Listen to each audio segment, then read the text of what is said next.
Radhe Radhe everyone welcome to my channel. देखंतु आमे आज आसिकरी पुरी मंदिर रे पहुँचीचु। पुरी मंदिर रे तो बर्तमान कैमेरा एलाउ नहीं, से बाहर ही आपण को मंदिर दर्शन कर दौरान। देखंतु ये आमर सुकांती माउसी मोर आसचु आज पुरी चंदन यात्रा देखापी। एवं बैशाख मसरे जगन्नाथंकर चंदन यात्रा चली, जो थी कि जगन्नाथ नौका विहार करती सेटा देखापी आसचु। आ मंदिरटा से बाहर बाहर ही मंदिर भितर तो कैमेरा एलाउ ना, मंदिर बाहर मंदिरटा को दर्शन करूँ। सांग मैंने जगन्नाथ धाम चारि धाम रे गोटे धाम जोटा कि ओडिशा रे अवस्थित। आपण मैंने ओडिया लोक तो समस्ते जानती, समस्ते तो जाइछन्ति देखिछन्ति, तथापि मु आसी मोर अनुभव मुझे देखा मोर माने जर्नीटा। से आपण जगन्नाथ मंदिर को प्रथम बाहर दर्शन करूँ। तापरे चलतु बड़ दाण्ड होगी आमे एबे जीवु नरेंद्र पोखरी को, जोठी चाप खेल हुए। ये बड़ दाण्ड मझिरे चली रथ तैयारी। जगन्नाथ महाप्रभुंकर रथयात्रा विश्व प्रसिद्ध रथयात्रा रथ तैयारी चलती, जोटा कि अक्षय तृतीय ठू आरंभ हो जाए रथ तैयारी। बर्तमान देखो तार चकटा तैयारी चलती।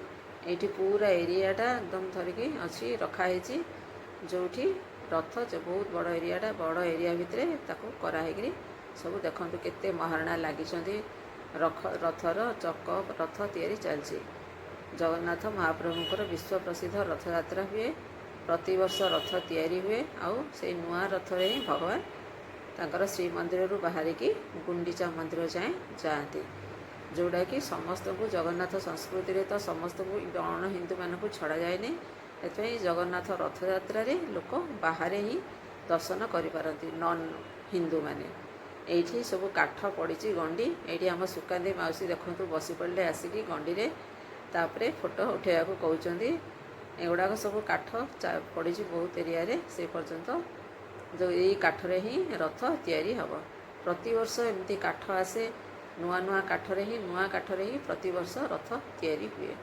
यहाँ बड़ दाण्ड मुझे देखा दूसरी, देखूँ बड़ दाण्ड दर्शन भी करूँ।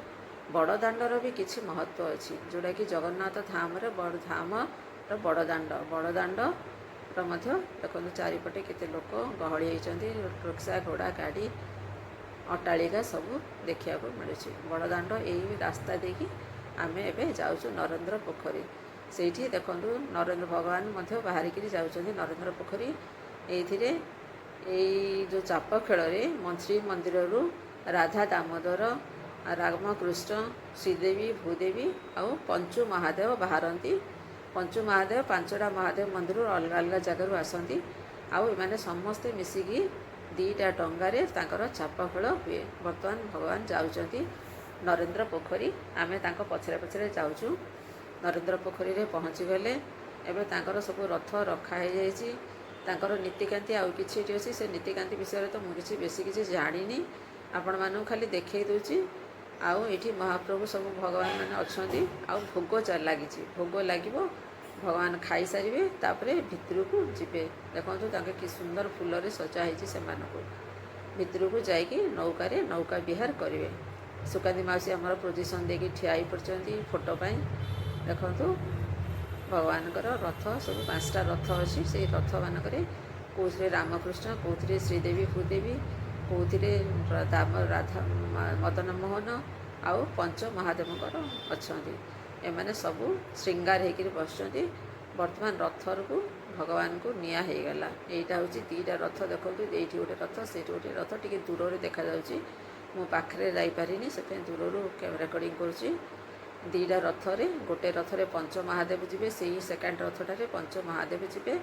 आउ ये फास्ट रथटारे रामकृष्ण मदन मोहन श्रीदेवी भूदेवी एमती सब नौका विहार हम। नौका गुड़ाक बहुत सुंदर भाव में सजा जाइए।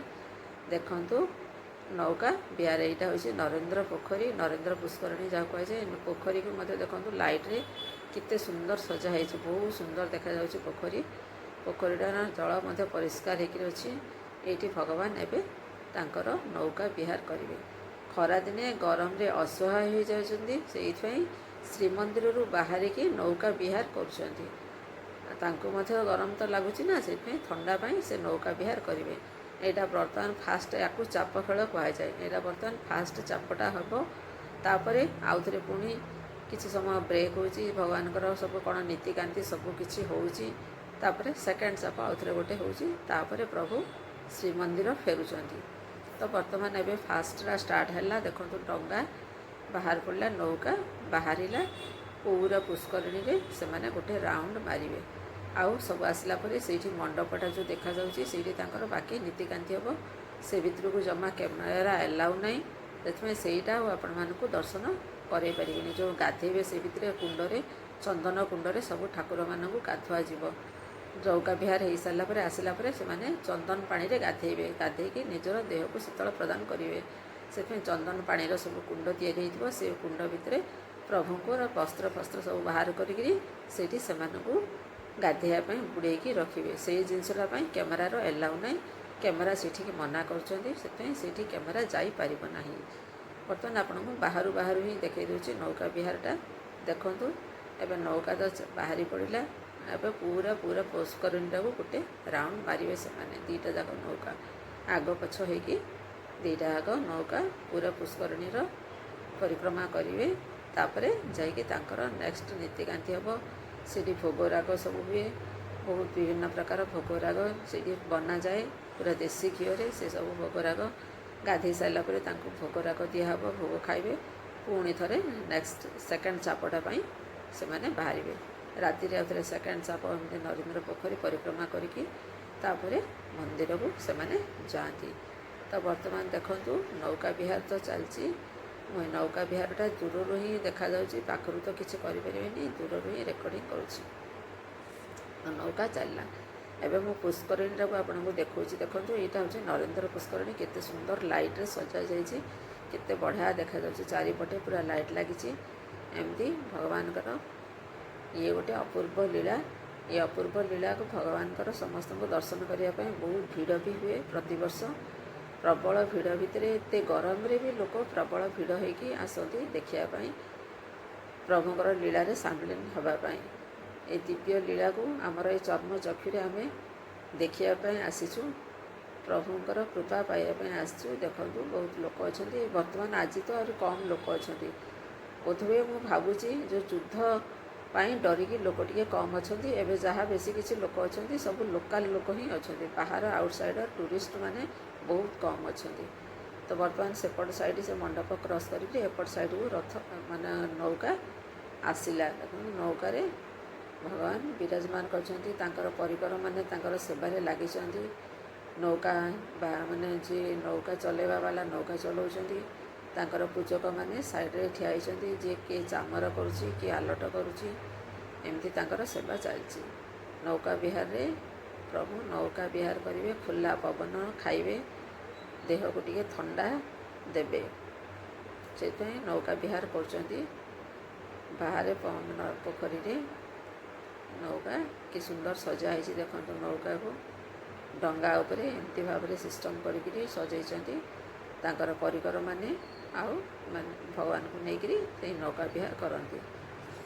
ଦୁଇଟା ଡଙ୍ଗାରେ ଦୁଇଟା ମାନେ ଇଏ କରାଯାଇଛି। ଗୋଟେରେ ପଞ୍ଚ ମହାଦେବ, ଆଉ ଗୋଟେରେ ଶ୍ରୀଦେବୀ ଭୂଦେବୀ, ଆଉ କ'ଣ ମଦନ ମୋହନ ରାମକୃଷ୍ଣ ଏମିତି ରହନ୍ତି, ବସନ୍ତି। ଆଉ ଏଇଟା ହେଉଛି ସେକେଣ୍ଡ ଡଙ୍ଗାଟା, ସେଇଟା ଫାଷ୍ଟ ଡଙ୍ଗାଟା ଗଲା, ଏଇଟା ସେକେଣ୍ଡ ଡଙ୍ଗାଟା ଆସୁଛି। କେଉଁଥିରେ ମାନେ ସେଇଟା ଏଇଟା ବୋଧେ ସେଇଟା ତ ଇଏଟା, ଏଇଟା ପଞ୍ଚ ମହାଦେବଙ୍କର ଡଙ୍ଗା, ସେଇଟା ଶ୍ରୀଦେବୀ ଭୂଦେବୀ ଆଉ ମଦନ ମୋହନଙ୍କର ଡଙ୍ଗା। ଏଇଟା ହେଉଛି ପଞ୍ଚ ମହାଦେବଙ୍କର ଡଙ୍ଗା। ଏଇଠି ପାଞ୍ଚଟା ମହାଦେବ ଆସନ୍ତି, ପାଞ୍ଚଟା ମନ୍ଦିରରୁ ଏଇଠୁ ସେଇ ପଞ୍ଚ ମହାଦେବ ଏକାଠି ହେଇକି ଏଇଠି ହରିହର ଦୁଇଟା ଆଗର ମିଳନ ଦେଖିବାକୁ ମିଳେ।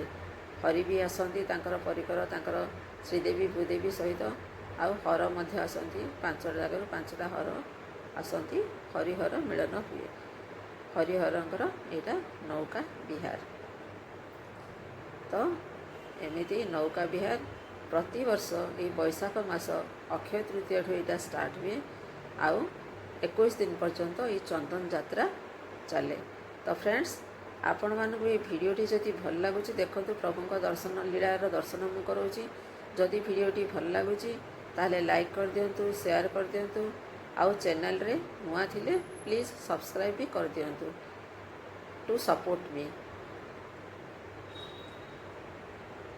ଦେଖନ୍ତୁ ପୁରା ପୁଷ୍କରଣୀ ବହୁତ ବଢ଼ିଆ ଦେଖାଯାଉଛି। ପୁଷ୍କରଣୀଟାକୁ ଦେଖିଲେ ବି ବହୁତ ସୁନ୍ଦର ଲାଗେ। ଚାରିପଟେ ପୁରା ଲାଇଟ୍ରେ ସଜା ହେଇଯାଇଛି ଆଉ ଏମିତି କରାହେଇଛି। ତ ଡଙ୍ଗାରେ ଠାକୁର ରିଟର୍ଣ୍ଣ ହେଉଛନ୍ତି।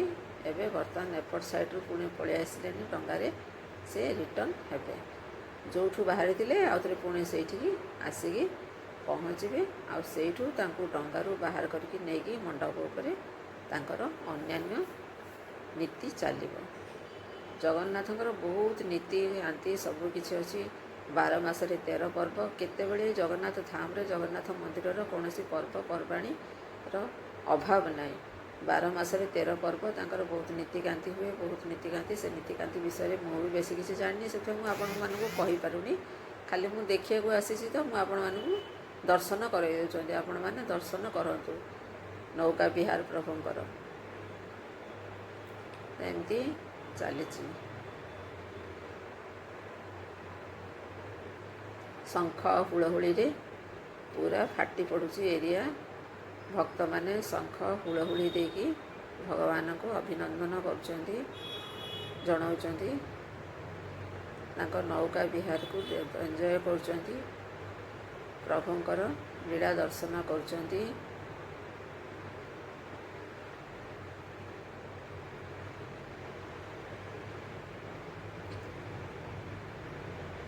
ଆମେ ତ ମଣିଷ, ଆମେ ଛାର ଦିବ୍ୟ ମାନେ ଚର୍ମ ଚକ୍ଷୁରେ ଭଗବାନଙ୍କର ଦିବ୍ୟ ଲୀଳାକୁ କ'ଣ ଦେଖିପାରିବା ନା ଅନୁଭବ କରିପାରିବା? କେବଳ ଏଥିରେ ଆସିକି ଦେଖିକି ପ୍ରଭୁ ଲୀଳା କରୁଛନ୍ତି। ଆମର ତ ସେଇ ଦିବ୍ୟ ଚକ୍ଷୁ ନାହିଁ। ଏଥିରେ ଯାହାର ଦିବ୍ୟ ଚକ୍ଷୁ ମିଳୁଛି, ଯାହାକୁ ଭଗବାନ କୃପା କରୁଛନ୍ତି, ଏଇ ଦିବ୍ୟ ଲୀଳାଟାକୁ ସେ ସମ୍ପୂର୍ଣ୍ଣ ରୂପେ ଅନୁଭବ କରିପାରୁଥିବ। କିନ୍ତୁ ଆମେମାନେ ଏମିତି ଖାଲି ମାଇକ୍ ଚକ୍ଷୁରେ ଏମିତି ଡଙ୍ଗା ଭିତରେ ଭଗବାନ ଯାଉଛନ୍ତି, ଲୋକମାନେ ନେଉଛନ୍ତି, ଏସବୁ ହିଁ ଦେଖିପାରିବା। ସେଥିପାଇଁ ଏଇଟା ମଧ୍ୟ ଆମର ସୌଭାଗ୍ୟରେ ଥିଲେ ଆମକୁ ଦେଖିବାକୁ ମିଳେ। ପ୍ରାୟ ସମସ୍ତଙ୍କ ସୌଭାଗ୍ୟରେ ଜୁଟେନି। ଏତେ ବଡ଼ ଓଡ଼ିଶାର ଏତେ ଲୋକଙ୍କ ଭିତରେ କେତେ ଲୋକ ଆସୁଛନ୍ତି ଏସବୁ ଜିନିଷ ଦେଖିବା ପାଇଁ। ସେଥିପାଇଁ ଏଇଟା ବି ସୌଭାଗ୍ୟ ହିଁ ମାନିକି ଆର ବି ଦର୍ଶନ କରିବା ଦରକାର। ଦେଖନ୍ତୁ କେମିତି ପ୍ରଭୁ ବସିଛନ୍ତି। ଏଇଟା ପଞ୍ଚତ ମହାଦେବଙ୍କର ନୌକାଟା। ପଞ୍ଚ ମହାଦେବ ଦେଖନ୍ତୁ, 5ଟା ମହାଦେବ ବସିଛନ୍ତି ଆଉ ତାଙ୍କ ପରିବାରମାନେ ତାଙ୍କର ସାଇଡ଼୍ରେ ଠିଆ ହେଇଛନ୍ତି। ବର୍ତ୍ତମାନ ନୌକା ଆସିକି ପହଞ୍ଚିଗଲା ଆଉଥରେ ଯେଉଁଠୁ ବାହାରିଥିଲା ସେଇ ଜାଗାରେ। ଏବେ ବର୍ତ୍ତମାନ ପ୍ରଭୁ ଓହ୍ଲେଇକି ଯିବେ ତାଙ୍କର ମଣ୍ଡପ ଆଡ଼କୁ, ଯେଉଁ ମଣ୍ଡପରେ ତାଙ୍କର ବାକି ନୀତିକାନ୍ତି ହୁଏ। ଏଇଠି ହୁଳହୁଳି, ଘଣ୍ଟ, ଶଙ୍ଖ ନାଦ କେମିତି ବାଜୁଛି ଶୁଣନ୍ତୁ। ଆଉ ଲୋକ କେମିତି ବିଭୋର ହେଇକିରି ନୃତ୍ୟ ମଧ୍ୟ କରୁଛନ୍ତି, ସେଇଟା ବି ଦେଖେଇବେ, ଆପଣ ଦେଖନ୍ତୁ। ଲୋକ ପୁରା ବିଭୋର ହେଇକିରି, ଏତେ ଏବେ ଗରମ ଯେ ପ୍ରବଳ ଗରମ, ତଥାପି ପ୍ରବଳ ଗରମରେ ଲୋକଙ୍କର ଶ୍ରଦ୍ଧା ଏତେ ଯେ ଏଇ ଗରମରେ ବି ଲୋକ ଆସୁଛନ୍ତି ପ୍ରଭୁଙ୍କର ଏଇ ଲୀଳା ଦେଖିବା ପାଇଁ।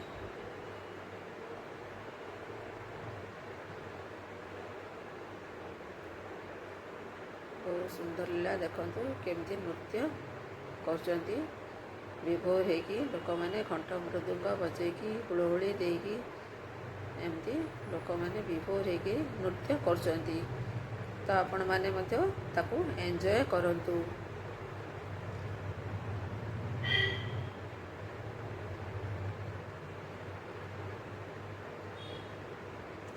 ଆଶା କରୁଛି ଫ୍ରେଣ୍ଡସ୍ ଆପଣମାନଙ୍କୁ ଏଇ ଜିନିଷ ଗୁଡ଼ାକ ବହୁତ ଭଲ ଲାଗୁଥିବ। କାହିଁକି ଭଗବାନଙ୍କର ଦିବ୍ୟ ଦର୍ଶନ ଇଏ। ଏବେ ତାଙ୍କର ମାନେ ନୌକାରୁ ପ୍ରଭୁ ଯାଇଛନ୍ତି। ମୁଁ ନୌକାଟାକୁ ଆପଣଙ୍କୁ ପାଖରୁ ଦେଖାଇ ଦେଉଛି। ଦେଖନ୍ତୁ ଏମିତି ଭାବରେ ସଜା ହେଇଯାଇଥାଏ ଏବଂ ଏମିତି ଭାବରେ ତାଙ୍କର ସିଂହାସନ ପଡ଼ିଥାଏ ସେ ଉପରେ, ଆଉ ତା ଉପରେ ପ୍ରଭୁ ବିରାଜମାନ ହେଇକି ନୌକା ବିହାର କରନ୍ତି। ଇଏ 21 ଦିନ ପର୍ଯ୍ୟନ୍ତ ଚାଲେ। ଏଇଟା ହେଉଛି ନୌକାର ପ୍ରଥମ ଫ୍ରଣ୍ଟ ସାଇଡ଼୍ଟା, ଟିକେ ସାଇଡ଼୍ରୁ ହିଁ ଦେଖାଉଛି, ସେପଟେ ତ ଯାଇପାରିବନି, ଖାଲି ପଡ଼ିଛି। ଦେଖନ୍ତୁ ନୌକାଟା କେମିତି ବହୁତ ସୁନ୍ଦର ଭାବରେ ସଜାଯାଇଛି ଫୁଲରେ ଆଉ ଇଏରେ ଚାନ୍ଦୁଆରେ, ଆଉ ସିଂହାସନ ପକା ହେଇଛି। ଏବେ ପ୍ରଭୁଙ୍କର ଗାଧୁଆ ଫାଧୁଆ ତାଙ୍କର ଯେଉଁ ଚନ୍ଦନ କୁଣ୍ଡରେ ଗାଧାନ୍ତି, ସେଇ ଚନ୍ଦନ କୁଣ୍ଡର ଗାଧୁଆ ଫାଧୁଆ ସବୁ ନୀତିକାନ୍ତି ସରିଗଲା। ସେଇଠିକି କ୍ୟାମେରା ଏଲାଉ ନାହିଁ, ସେଥିପାଇଁ ସେଇଟା ହେଇପାରିଲାନି। ଏବେ ବର୍ତ୍ତମାନଙ୍କ ଶୃଙ୍ଗାର ଚାଲିଛି, ତାଙ୍କର ସଜେଇ ହେଉଛନ୍ତି। ଦେଖନ୍ତୁ କେମିତି ଫୁଲରେ ସଜାଉଛନ୍ତି ସେବକମାନେ, ତାଙ୍କୁ କେତେ ସୁନ୍ଦର ଭାବରେ ସଜେଇ ଦେଉଛନ୍ତି। ସାଙ୍ଗେ ସାଙ୍ଗେ ହଠାତ୍ ଦେଖିଲେ ମାନେ ବହୁତ ବଢ଼ିଆ ଲାଗୁଛି। ଏଇଠି ବହୁତ ଭିଡ଼ ବି, ଭଲକରି ଦର୍ଶନ ବି ହେଉନି। ମୁଁ ବହୁତ ମୁସ୍କିଲରେ ଭିଡ଼ିଓ କରୁଛି। ଦେଖନ୍ତୁ ଏମିତି ପ୍ରଭୁ କେତେ ସୁନ୍ଦର ଦେଖାଯାଉଛନ୍ତି, କେତେ ବଢ଼ିଆ ସଜେଇଛନ୍ତି ଫୁଲରେ। ଏଇ ଫୁଲ ଗୁଡ଼ାକ ସବୁ ବହୁତ ଜାଗା କିଏ ସବୁ ବନେଇକି ଦିଅନ୍ତି। ସେସବୁ କାହାର ଆସେ କେଉଁ ଏରିଆରୁ ସେମିତି ଲୋକ ପ୍ରଭୁଙ୍କର ସେବାରେ ଲଗାନ୍ତି ତାକୁ ସବୁ। ତ ଏମିତି ଦେଖନ୍ତୁ ଏପଟେ କେମିତି ସବୁ ଶୃଙ୍ଗାର ଚାଲିଛି। ଏଇଠି ଶ୍ରୀଦେବୀ ଭୂଦେବୀ ଆଉ ଅଛନ୍ତି। ବର୍ତ୍ତମାନ ଏଇଠି ଦେଖନ୍ତୁ ଭକ୍ତି ମାନେ ତାଙ୍କର ସବୁ ନରେନ୍ଦ୍ର ପୁଷ୍କରିଣୀରେ ଆଗରେ ତାଙ୍କର ଭଜନ ସନ୍ଧ୍ୟା ଏତିକି ଦିନ ପୁରା ହୁଏ। 21 ଦିନ ଯାକ ଭଜନ ସନ୍ଧ୍ୟା ହୁଏ। ସେଇଠି ଭଜନ ଗାଆନ୍ତି ବିଭିନ୍ନ କଳାକାରମାନେ ଆସିକିରି ଜଗନ୍ନାଥଙ୍କର। ଏଇଠି ଏବେ ଗୋଟେ ନୃତ୍ୟ ଚାଲିଛି ରାଧାକୃଷ୍ଣଙ୍କର।